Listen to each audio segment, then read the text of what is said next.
Welcome back to another video. You guys already have watched the gaming performance of that ROM. You guys already know the name of that ROM. This is Corvus in-game, which is very recent. So first of all, let me show you the settings, and let me clear one thing. If you are really want a perfect ROM like performance and gaming,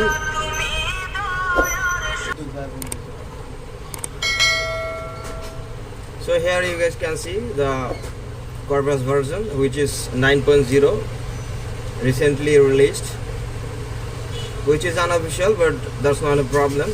And the kernel version is from Lineage OS, and of course Android 10, so you guys can play games easily, no problem. And you guys already know that with medium graphics and high frame rate, you can play Call of Duty. I have already shown you guys, and battery backup and everything I will show you. If you're really finding for a few days a perfect ROM for performance and gaming, then I must recommend you guys. This is a perfect ROM for you guys. You guys can play any games easily, and this is super smooth, very much smooth.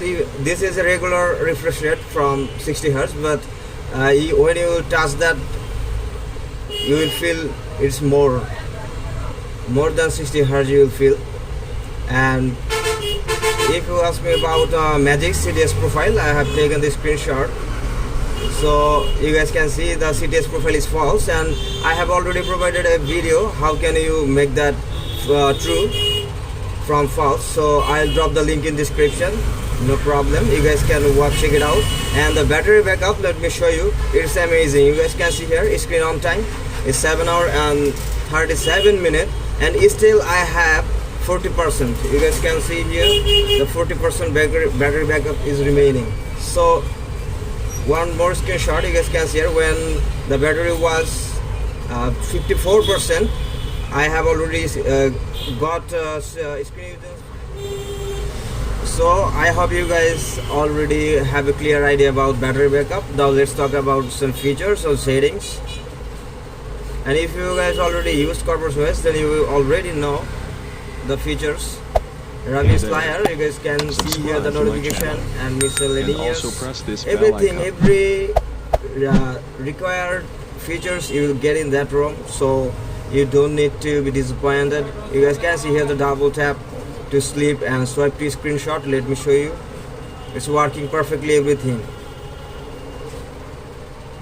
And lock screen items and fingerprint. So if authentication vibration successful, when you unlock your device using fingerprint, you will feel the vibration. And if you want to get vibration, then turn it on. I don't need it. Now next option, battery options, carrier level, status bar, clock options, icon manager, quick setting, traffic indicators, everything is working fine here, no problem. And buttons, navigation, gesture, everything is just working fine. And you guys can see here the haptic feedback. When you get back, then you will get a vibration there. And now let me show you display settings. Before we move on to that, now let me show you the themes. You can change it. So many themes are there. Google Dark, Pitch Black, Solarized Dark, and so many themes are there. So you can choose as you want. Now move on to the display settings, night light, and just everything working. Let me show you the status bar here. And the night light is just activating, but it's not totally working. But I think it's not a major problem. So you can use that, and a recorder, everything is everything you did it there. Then double tap to option. Let me show you, it's working here. So you guys can see that double tap is working fine, no problem. And this is quick responsive, the touch. If you don't use that, you won't understand. So I recommend you guys, if you love to play games and want a better battery backup, then I highly recommend that you can use that ROM. So that's a short review. If I missed anything on my review, so then do comment in the comment section and let me know I need to improve the review or not, and do like and hit the subscribe button.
videos.